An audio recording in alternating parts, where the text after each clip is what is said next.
الشیطان الغوی الشقی الرجیم بسم اللہ الوفی الولی الکریم الرحمن الرحیم وَعَمَلِ كَذُوبَهُم مِّنَ الْجِنِّ وَالْإِنسِ من الاولین والآخرین اما بعد فقد اسم مہدی جل اللہ فرجہ شریف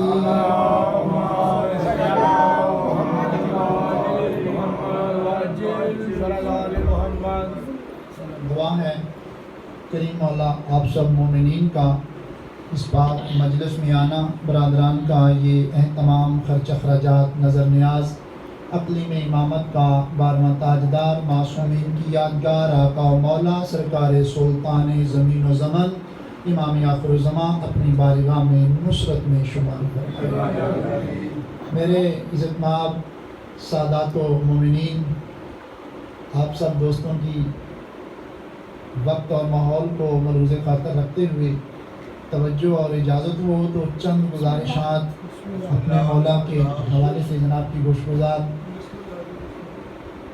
سب سے پہلی گزارش کہ ہم جس کریم رحیم شفیق مولا کی رعیت ہیں میرے دوستو، وہ شریک القرآن، مظہر الایمان، صاحب العصر والامر والزمان، شہنشاہ عرش و کرسی، خالق دو عالم، مسجود آدم و بنی آدم، وارث توحید و رسالت، وارث نبوت و امامت، وارث عصمت و طہارت، وارث طہارت و شریعت، مالک طریقت و حقیقت، منتقم آل ابا، تاجدار حل عطا، بانی انما، مصدر نور خدا، وارث خون حسنین کریمین، امام المشرقین والمغربین، نور قلب و عین، صاحب الدارین والثقلین، حجت اللہ فی الارض، معبود و مسجود طول و عرض، بقیت اللہ فی العالمین، مالک یوم الدین، حجت اللہ فی الارض، والذین رب العرش العظیم، العلی العظیم، الکبیر الکریم، منبع سرچشمہ توحید و رسالت، منبع سرچشمہ نبوت و امامت، بانی نور وحدت، مولا ملائکہ و انبیاء، کعبہ فقراء و اولیاء، مالک کون و مکان، امام الانس والجاں، شہنشاہ دو جہاں، مراج العقول، محسن الاصول، صاحب بیت المعمور، صاحب دعوت نبویہ، صاحب سہولت حیدریہ، صاحب عصمت پاک سیدہ طیبہ طاہرہ عالمہ عابدہ شرفہ مشرفہ مریم کبریٰ صلوات اللہ سلام اللہ علیہا، صاحب حلم الحسنیہ، شجاعت الحسینیہ، عبادت سجادیہ، سار الباقریہ، اثار الجعفریہ، علوم الکاظمیہ، حجج الرضویہ، جود التقویہ، نقاوت النقویہ، ہیبت عسکریہ، غیبت الہیہ، الف سے حقیقی آیت اللہ، بے سے بقیت اللہ، تے سے تجلی نور اللہ، سے سار اللہ، جیم سے جمال اللہ، ہے سے حجت اللہ، ہے سے خاصت اللہ، دال سے دلیل اللہ، زال سے ذکر اللہ، رے سے روح اللہ، زے سے زین اللہ، سین سے سر اللہ، شین سے شار اللہ، سواد سے صراط اللہ، زواد سے زیف اللہ، توہیں سے طیب اللہ، زہیں سے ظاہر اللہ، عین سے عین اللہ، غین سے غفران اللہ، فے سے فلاق الہام، کھوپڑیوں کو چیر دینے والا،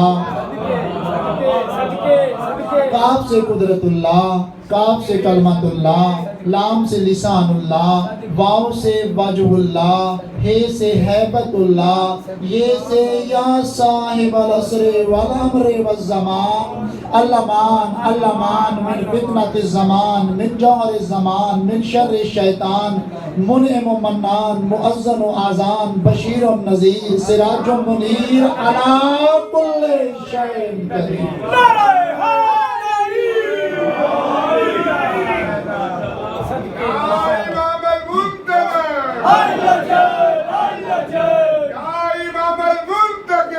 اللہ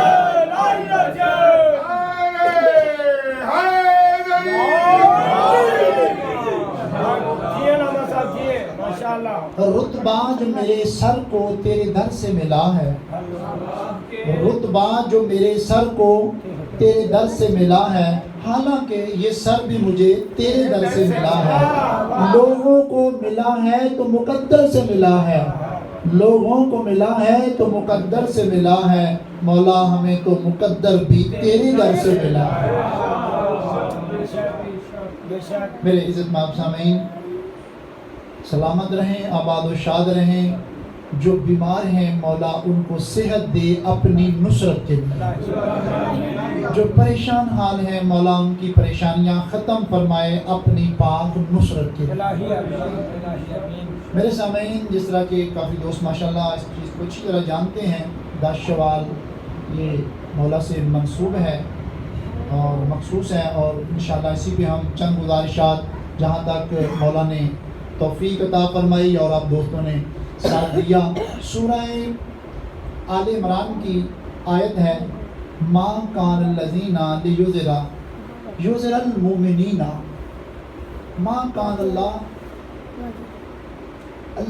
اس طرح نہیں چھوڑے گا، لیضر المؤمنین، مومنوں کو اس حال میں نہیں چھوڑے گا، الا انتم الیہ، جس حال میں یہ ہیں۔ اچھا کیا کرے گا؟ حتی یمیزو، یمیز میننگ الگ کرے گا، جدا کرے گا، فرق کرے گا۔ کن میں؟ فرمایا یمیز الخبیث من الطیب، خبیثوں کو طیبوں سے جدا کرے گا۔ مومن، سورہ آل عمران کی آیت ہے 179۔ مومنوں کو اللہ اس حال میں نہیں چھوڑے گا جس حال میں یہ ہیں، نہیں چھوڑے گا۔ کیا کرے گا اللہ؟ اللہ مومنوں کو حال سے بدلے گا۔ اچھا یہ پہلا سوال تو آیت کا جو پہلا حصہ ہے جی اللہ مومنوں کو اس حال میں نہیں چھوڑے گا، رضا شاہ جی سوچنا پڑے گا جی مومن اس وقت کس حال میں ہے؟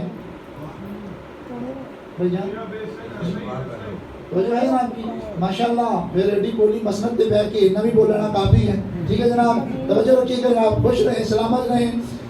اللہ مومنوں کو اس حال میں نہیں چھوڑے گا۔ جی پہلی بات سید بادشاہ جی مومنوں کا پہلے حال تو پتہ کریں کس حال میں ہے۔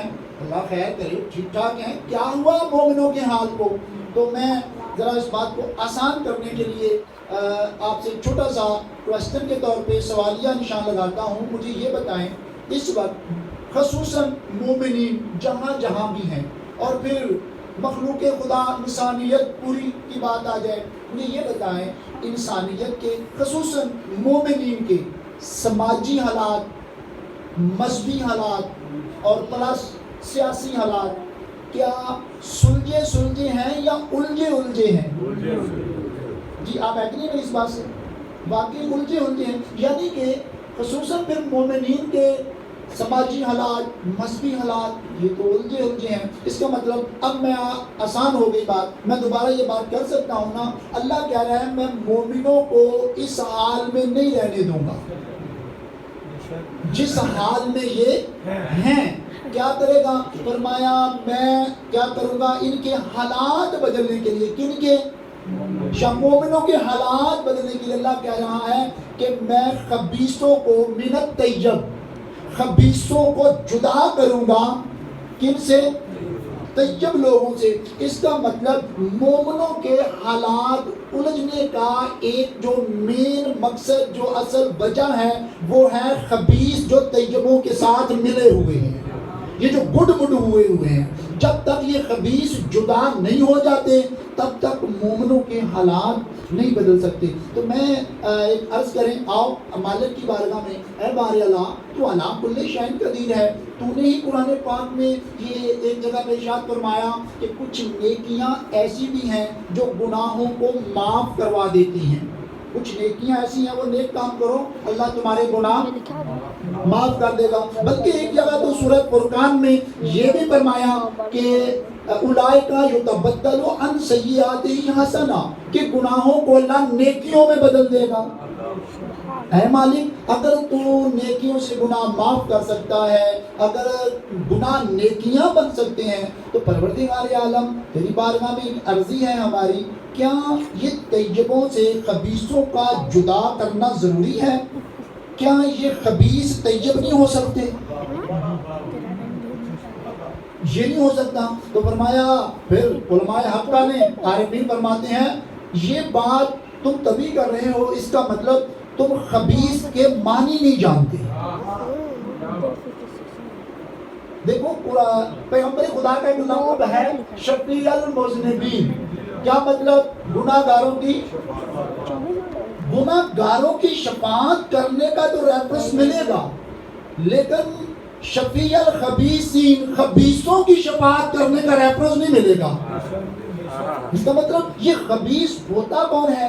خبیث کہتے کسی ہیں، اور جب تک یہ جدا نہیں ہو جاتے، الگ نہیں ہو جاتے، تب تک مومنوں کے حالات نہیں بدلے جا سکتے۔ پھر آگے یہ بھی فرما دیا کہ خبیث کا جدا کرنا ہی بہتر ہے، اس کے لیے معافی کی بھی گنجائش نہیں۔ تو اس کا مطلب آؤ پھر کوشش کریں آج کی نشست میں، جی کتنے بجے تک جانا ہے ہم نے؟ ٹائم کتنا ہے؟ کھلا میں تو پڑھا گا تو بسم اللہ، پھر آج مہمان آئے ہیں، صبح جانا بھی ورکنگ ڈے ہے، تو عزت ماب سامنے چلو انشاءاللہ مالک نے چاہا تو خبیث کا معنی سمجھیں، اور انشاءاللہ اپنے کوشش کرتے ہیں کہ پھر جلدی جلدی کلوز کریں اس کو۔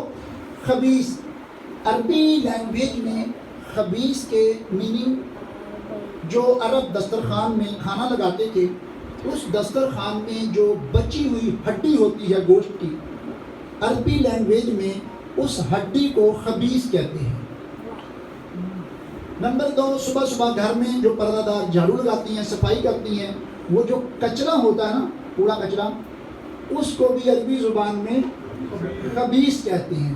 تو اب آگے فرماتے ہیں خبیث کا لفظی مطلب وہ بتانا چاہتے ہیں جو کسی کام نہ آئے۔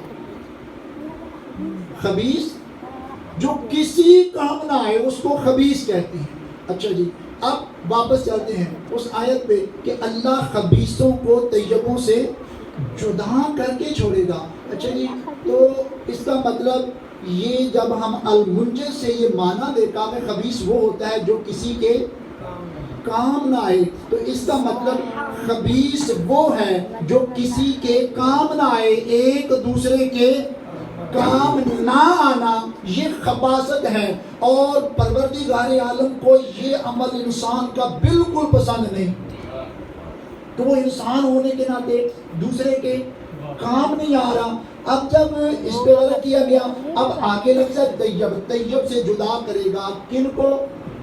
خبیثوں کو۔ تو ذرا ایک اور اشارہ کرتے چلیں خبیث کے حوالے سے میرے سامنے، خبیث، اب جو پیچھے لفظ ہے لیَحْذَرَ الْمُؤْمِنِينَ، مومنوں کو اس حال میں نہیں چھوڑا جائے گا، تو فرمایا یہاں کام آنے سے مراد یہ ہے کہ کم از کم جو عام بندے کے کام نہ آئے وہ خبیث۔ اب آیت عبارات کے لحاظ سے تو یہ ترجمہ کر ہو گیا کہ یہ ایک دوسرے کے کام نہ آنا خباثت ہے۔ جب اشارات کی دنیا میں قدم رکھتے ہیں تو فرمایا گیا یاد رکھنا جو بندہ مومن کے کام نہ آئے وہ خبیث ہوتا ہے۔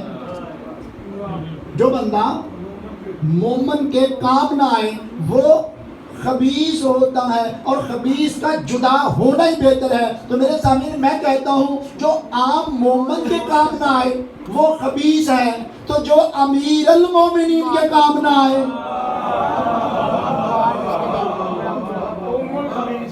اب میرے سامنے تھوڑا آگے چلتے ہیں۔ خبیث جو اب کام آنے سے کیا مراد ہے؟ کام ایک تو ہے کام آنا روز مرہ کی زندگی، لین دین، چھوٹے چھوٹے معاملات، محلہ، سماجی معاملات، مذہبی معاملات، ایک تو یہ کام ہے۔ تو فرمایا نہیں، یہ تو کام چلتا ہی رہتا ہے، ہونا ہی ہونا ہے۔ اصل جو کام ہے وہ ہے تم نے یوم الست ایک وعدہ کیا تھا، اس وعدے کی بنا پر اللہ نے تمہیں اس دنیا میں بھیجا ہے، اور وہ وعدہ تم کیا کر کے آئے ہو؟ وہ وعدہ نصرت کا آئے ہو۔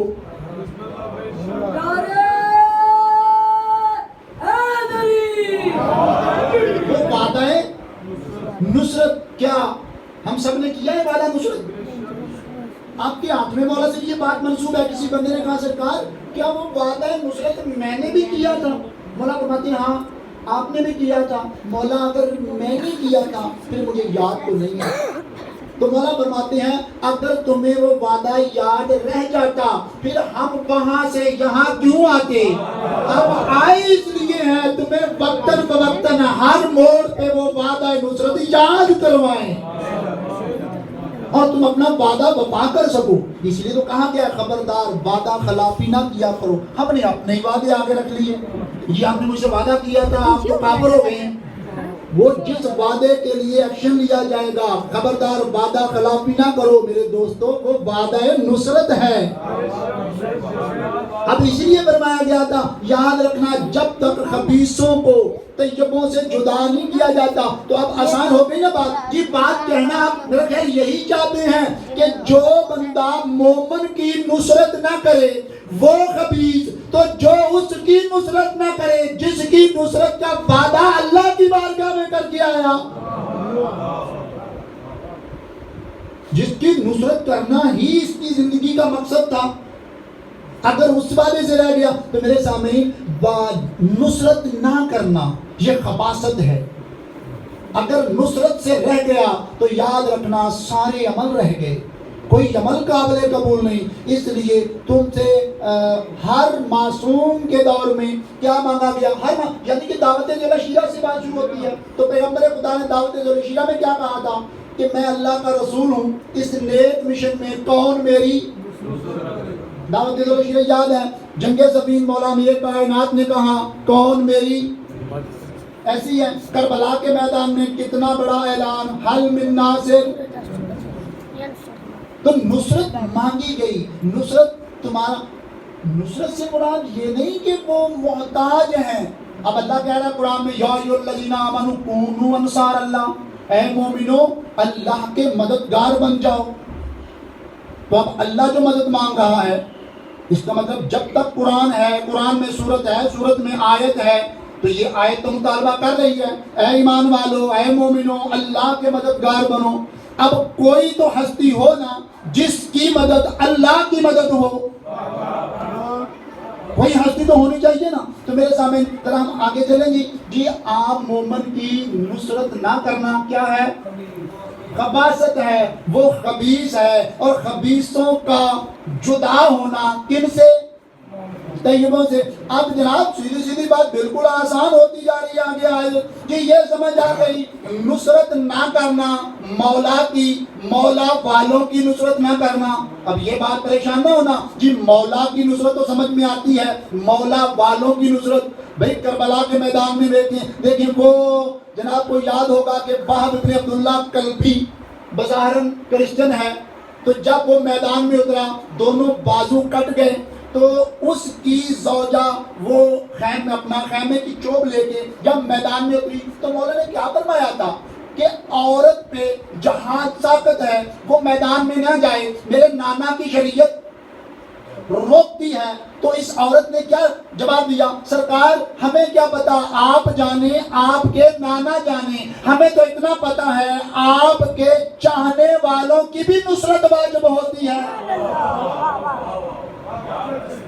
مجالس منتظرین میں جملے موجود ہیں. یہ سرکار ہمیں تو اتنا پتا ہے جو آپ کی چاہت رکھتا ہے اس کی نصرت بھی واجب ہوتی ہے. تو میرے سامنے اب یہ تو بات آسان ہو گئی, جو نصرت کے میدان میں اترتا ہے وہ طیب ہوتا ہے, اور جو نصرت سے غافل ہو جاتا ہے وہ خبیث ہوتا ہے. تو اب آگے کیا فرمایا؟ عرفاء فرماتے ہیں تنویر سبتین صاحب, انہوں نے کتاب لکھی ضیاء السبتین, وہ آگے لکھتے ہیں اور یہ عام بندے نہیں, ان کے بارے میں ذمہ دار حسمی نے فرمایا ان کو عارف امام زمانہ کہہ کے پکارا جاتا تھا. وہ کہتا تھا اے شیعان آل محمد گناہ گار ہو جانا خبیث نہ ہونا. جی یہ بات ذرا عجیب نہیں لگی؟ یہ کیا آپ عجیب پیکیج دے رہے ہیں, گناہ گار ہو جانا خبیث نہ. وہ آگے کہتے ہیں کہ نہیں میں ایک ضمانت بھی دے رہا ہوں, اس لیے کہہ رہا ہوں گناہگار ہو جانا کہ انہوں نے ضمانت دی ہے کہ ہم شفیع المذنبین ہیں، گناہگاروں کی تو سفارش کریں گے، خبیثوں کی سفارش نہیں ہوگی۔ میرے سامعین، اگر آپ کو میں سمجھا پایا ہوں تو میں یہ آپ سے عرضی کر کے پوچھ سکتا ہوں کہ جی یہاں خبیث اور طیب کو ہم نے جو آسان کر کے پہنچانے کی کوشش کی ہے جناب تک، خبیث کون؟ شاباش شاباش، خبیث کون؟ سیدھی سی بات ہے، جو نصرت مولا سے غافل ہیں وہ خبیث ہیں۔ مولا کی نصرت، مولا کے چاہنے والوں کی نصرت جو غافل ہے وہ خبیث ہیں، اور جو نصرت کے میدان میں اتر آئے وہ کیا ہے؟ فرمایا وہ طیب ہے۔ اور آگے پھر دوسری اس کی ڈیفینیشن کرتے فرمایا خبیث وہ ہوتا ہے جو آنے والی نسلوں کو جہالت کے گڑھے میں گرا جائے، کچھ نہ دے، تحریکوں کے نام پہ دہشت گردیاں، مدرسوں کے نام پہ جہالتیں، فرمایا جو آنے والی نسلوں کو اندھیرے میں چھوڑ جائے، چاہے مسجد کے منبر پر بیٹھا ہے خبیث ہے، اور آنے والی نسلوں کو کوئی ذکر دے جائے، کوئی فکر دے جائے، زندگی کا مقصد دے جائے، تعلیم دے جائے، دین دے جائے، بظاہر کچے کے ڈیر پر ہے لیکن طیب ہے۔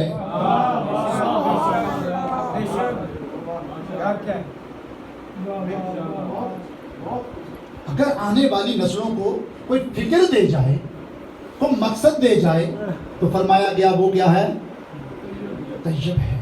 اور یہ سلسلہ جاری رہے گا تا ظہور مولا امام آخر الزمان تک۔ فرمایا تم پریشان نہ ہو، اپنے آپ کو کوشش کرو، مثلا اپنے گھر سے ہی، اپنے بچوں سے سٹارٹ لے لو کہ میرے کہیں ایسا وائرس، کوئی ایسا چھوٹے سے چھوٹا بھی کوئی ذرہ تو نہیں کہ میں کام آ سکتا ہوں لیکن میں نہیں آ رہا۔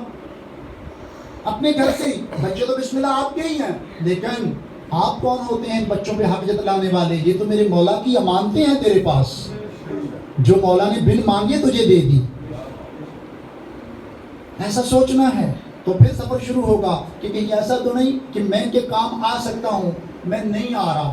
کیوں نہیں آ رہی؟ نہ آنے کی وجہ۔ تو پھر ایسے ہی ایک گھر سے محلہ، محلے سے پھر جناب معاشرہ۔ اللہ یہ کام کر کے چھوڑے گا۔ مومنوں کے حالات ایسے نہیں رہیں گے، ان کو ان کے حالات سے نکالا جائے گا، بدلا جائے گا، لیکن یہ کب ہوگا؟ جب خبیث طیبوں سے جدا کر دیے جائیں گے۔ اور یہ خباثت کا جدا ہونا، الگ ہونا میرے سامعین بہت ضروری ہے۔ اور یہی وجہ تھی کہ یہ خبیث ہی ہیں کہ جنہوں نے سچے سچے مومنین کا جینا بھی حرام کر رکھا ہے۔ یہ خبیث ہی ہیں کہ جہاں بھی جدھر دیکھا نظام تھوڑا سا پلڑا، برابر ہونے لگا تو ایسی کوئی نہ کوئی ڈنڈی مارتے ہیں جناب والا، پتہ نہیں چلتا، سارا نظام دھرم بھرم ہو کے رہ جاتا ہے۔ یعنی کہ خود کو ایگری نہیں کیا کہ ہم کس کے ساتھ کھڑے ہو جائیں، بس اپنے مفاد کو دیکھا، جدھر مفاد ٹھیک ہے جناب ادھر لبیک کہہ دیا۔ تو یہ خباثت ہی تو ہے۔ آؤ توفیق مانگو، بیمار ہو تو صحت مانگو، مولا اپنی نصرت کے لیے صحت دے۔ ہم سب کو پتہ ہے ہمارے بڑے چلے گئے دنیا سے، سب کو پتہ ہے کیا کر رہے ہیں ہم ان کے لیے، کل ہماری باری۔ لیکن یہ پیکج اتنا بڑا تھا میرے عزت مآب سادات و مومنین، جس معصوم کو بھی شہید کیا گیا یا زہر دیا گیا، مثلا منصور دیوانکی کا واقعہ مشہور ہے۔ چھٹے مولانا تعلیم ہی دیتے تھے نا، کوئی کسی کو غلط گائیڈ تو نہیں کرتے تھے، کوئی قبضہ تو نہیں تھا۔ اب دیکھیں آپشن کیا لگا رہے، وہ کہتے ہیں جی ہاں سب کچھ پڑھائے، سب کچھ ٹھیک ہے، لیکن یہ جو آپ آگے آنے والی بشارت دیتے ہیں نا کہ ایک زمانہ آئے گا حق باطل پہ غالب آ جائے گا، اور جو حق پہ ثابت قدم رہے گا اگر مر بھی جائے گا اس کو قبر سے اٹھایا جائے گا۔ یہ فَأَخْرِجْنِي مِنْ قَبْرِي، یہ جو نکالنے والا زندہ ہونا ہے نا، اس سے لوگوں کے حوصلے بلند ہوتے ہیں۔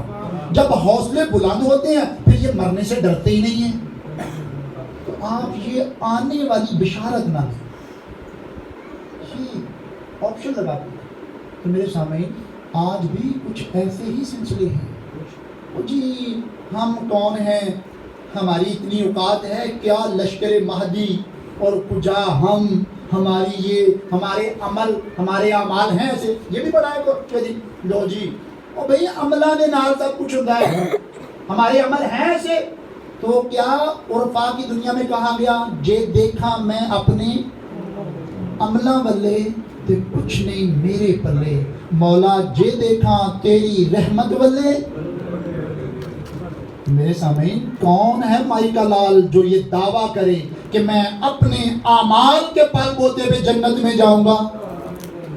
جی قصص الانبیاء میں یہ واقعہ موجود ہے. جناب موسیٰ جب گزرتے تھے نا کوہ طور پہ جانے کے لیے, ایک شخص اس دور میں کچھ نہ بنا سکا, صرف اپنی سطر پوشی کے لیے ایک لنگوٹ خود بنایا, دھاگے سے تیار کیا, بس اللہ کی تسبیح کرتا رہا, وقت گزرتا رہا. وقت آیا یہ بندہ کچرے کے ڈھیر پر مر گیا. جناب موسیٰ نے دعا کی بارے اللہ تیرے اتنا ذکر کرتا رہا, کم از کم وقت آخر موت تو اچھی جگہ پہ آ جاتی. فرمایا موسیٰ اگر میں حساب لینے پہ آؤں تو یہ اپنے لنگوٹ کا نہیں دے سکتا, بنایا کچھ نہیں صرف ایک لنگوٹ. اگر حساب لینے پہ آئے وہ ذات تو پھر کون ہے. تو میرے سامعین بس ذمہ داری آج کا جو ہمارا عنوان تھا وہ یہی ہے, کسی وجود کے ماشاءاللہ سب اعلیٰ ضرب لوگ ہیں, آپ کے ذریعے آگے آنے والی نسلوں تک پیغام جائے گا. دل کے کسی بھی کونے میں ذرا سی بھی خباثت نہیں ہونی چاہیے. خباثت سے کیا مراد کہ نصرت امام سے دستخوش نہیں ہونا. ایسا نہیں ہونا کہ ہمیں کام آ سکتے ہیں, پتہ بھی ہے میرا یہ بھائی مومن مولا کا رشتہ والا ہے, میں کام آ سکتا ہوں, پھر لاپرواہی کی. تو فرمایا گیا یہی تو خباثت ہے, اور مومنوں کو اللہ اس حالت میں نہیں رہنے دے گا, الگ کر کے چھوڑے گا. تو میرے سامعین مولا کی کتنی غیبتیں ہیں ہمارے بارے میں. مولا کی امام کتنے ہیں؟ 12 امام, 11 امام شہید ہو گئے, اور خیر سے جو قائم ہیں بقیت اللہ ہیں وہ کہاں ہیں جی؟ پردہ غیبت میں ہیں. کتنی غیبتیں ہیں مولا کی؟ 2 غیبتیں ہیں, غیبت صغریٰ, دوسری غیبت کبریٰ. یہ کس نے بتایا کہ 2 غیبتیں؟ جی یہ تو ازل سے ہی نظام چلتا رہا ہے. تو کم از کم چھٹے مولا نے مفضل کو تفصیلاً بتایا تھا ہمارے اس لال کے لیے 2 غیبتیں ہوں گی, ایک غیبت صغریٰ, ایک غیبت کبریٰ. اچھا یہ صغریٰ اور کبریٰ میں کیا فرق ہے؟ فرمایا صغریٰ اور کبریٰ میں پہلا فرق یہ ہے کہ صغریٰ غیبت میں مولا کا رابطہ جو تھا وہ خاص خاص شیعوں سے تھا. یہاں خاص خاص سے مراد میرے سامعین مولا کے نواب اربعہ, وہ خاص جو نائب تھے, عثمان بن سعید, محمد بن عثمان, علی بن محمد حمری, حسین بن رو, یہ 4 نائب خاص خاص مراد. تو غیبت کبریٰ میں کن سے رابطہ یہ پوچھا گیا, تو فرمایا غیبت کبریٰ میں مولا کا رابطہ صرف موالیوں سے ہوگا. یہ بات ذرا قابل غور ہے. آخری بات ہے آج کے حوالے سے, غیبت کبریٰ میں رابطہ کن سے ہوگا جی؟ جی موالی کسے کہتے ہیں؟ موالی کون ہوتا ہے؟ فرمایا گیا موالی عربی زبان کا لفظ ہے, اس کا پہلا معنی ہوتا ہے تابع الامر, جو امر کا تابع ہو. موالی کون؟ جو امر کا پابند ہو, حکم کا پابند ہو, تابع رہے. اور آگے فرمایا گیا نمبر 2 موالی کا معنی فرمایا گیا تاریخ میں, موالی عربی زبان میں رشدی اس ماں کو کہتے ہیں جس ماں کا جوان بیٹا ماں سے جدا ہو جائے اور ماں اپنے بیٹے کی جدائی میں بلبلائے, تڑپے اس جدائی میں. فرمایا عربی زبان میں اس کنڈیشن کو, اس جدائی والی کنڈیشن میں جو تڑپ ہے اس کو موالی کہتے ہیں. اگر میں جناب تک یہ اپنی آواز پہنچا پایا ہوں, مولا فرماتے ہیں غیبت کبریٰ میں جو موالی ہوگا, رابطے میں ہو, کیا مطلب؟ جو اس طرح اپنے مولا کی جدائی محسوس کرے گا, جو اس طرح مولا کے لیے تڑپے گا. میرے سامعین بہت ہی الگ مضمون ہے آج کا. جی آپ سے بھی وہ بات ہوتے ہوتے اس وقت رک گئی تھی. ایک ہوتا ہے, آپ نے حدیث سنی ہوگی کہ جو مولا کے لیے روئے, رونے والی شکل بنائے. آگے کیا فرمایا؟ وجبت لہ الجنہ. تو یہاں اکثر ہم ترجمے میں یہ کہتے ہیں جو حسین مولا کے غم میں روئے، رولائے، رونے والی شکل بنائے. من بقا ابقا او تباقا. تو غم جو اگر آپ عربک اس کی پڑھیں تو اس میں لفظ مصائب نہیں ہے. روٹین میں کیا کہتے ہیں؟ کیونکہ ہمارے عربی نے فرمایا اگر آپ یہ کہیں کہ جو ان کے غم میں روئے تو غم میں تو پھر دشمن بھی روئے ہیں. بات ذرا مشکل ہے تھوڑی سی. امید ہے کہ ماشاءاللہ کچھ ذمہ دار چہرے ہیں. اگر بات غم کی ہے فرمایا غم میں نہیں، جو ان کے لیے روئے. یہ عجیب سا لوجک نہیں ہے کہ غم مصیبت میں تو سمجھ آتی ہے کہ جب بھی وہ مصیبت آئے وہ غم آئے تو یہ تو رونا سمجھ آتا ہے. یہ آپ کیا کہہ رہے ہیں جی ان کے لیے روئے؟ مثلا کیسے؟ تو فرمایا گیا دیکھو اگر آپ کہیں نا کہ جو ان کے غم میں روئے تو پھر یاد کرو ماجد سبتین نے روایت لکھی ہے شمر خنجر بھی چلا رہا تھا، رو بھی رہا تھا. فرمایا اب اس کا رونا حسین کے مصائب کو تھا.